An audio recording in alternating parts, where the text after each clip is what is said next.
Beverly, things are heating up here in Suva as we're just a few more days away from the end of the campaign period. And what they're accusing the Attorney General of is interference. Basically, there are allegations that the Attorney General, who is also the General Secretary of the FijiFirst Party, was present at the printery where ballot papers are being printed. So that's a very serious allegation. People at the National Federation Party say that they followed procedure, which was to raise their concerns, via a letter to the Supervisor of Elections. And what That's nothing new, eh? This local reporter, this local reporter was in Parliament. She was associating with George Spade. So whatever she says will be against my government, because I was the one that removed George Spade. She was there in Parliament, associating herself with George Spade. So no wonder she's coming up with all those views. To talk to you about some very extraordinary events that have taken place in the past couple of days, where the National Federation Party decided to send a letter to the Supervisor of Elections making a number of allegations and saying that I was present at Star Printery where the ballot papers were printed, and saying that I had gone there and asked the CCTV cameras to be switched off, and that I had refused to leave when the elections office asked me to leave. But eventually the police were called, I refused to leave, and then eventually I left the premises. This is quite extraordinary.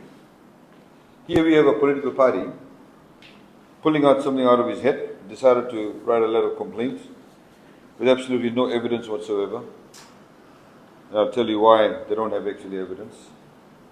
And then, of course, what is even more extraordinary is that the media decided to report that as if it was a fact.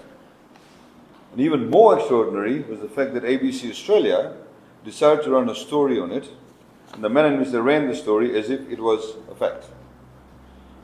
And even more extraordinarily, when they ran that story, they did not cover the major response by the Supervisor of Elections. That the ballot papers, in fact, weren't no longer being printed there because they had already been printed 3 days prior to that. The entire allegation was on the basis that the ballot papers were being printed, and I tried to interfere with it. All journalists were invited. You all know that. To the beginning of the printing, to how the ballot papers were going to be taken care of in respect of under police supervision. They were all invited to attend the end of the ballot printing. Lydia, of course, did not attend. NFP, without a single shred of evidence, put out this complaint. I'm told now that somebody has taken a screenshot of my visit back in 2019 when I went to visit Star Printery for some other work, nothing to do with ballot papers, and circulating that. No evidence whatsoever. And yet ABC is running the story. It goes to show that a reporter like Lydia Mavono cannot be trusted. We, of course, ourselves will be writing to ABC. I understand the Supervisor Elections had written a letter to ABC Australia. We also will do that too. On December the 1st, they said at 4 a.m., I went to Star Printery. On December the 1st, I was actually in Lambasa. Those of you who follow my Facebook page, you will see that I've got a post, I've got a photograph, leaving Lambasa Airport in the morning flight, where I saw Mahendra Chaudhry and Shashi Kiran Singh get off the plane to obviously campaign in Manuel Lebu.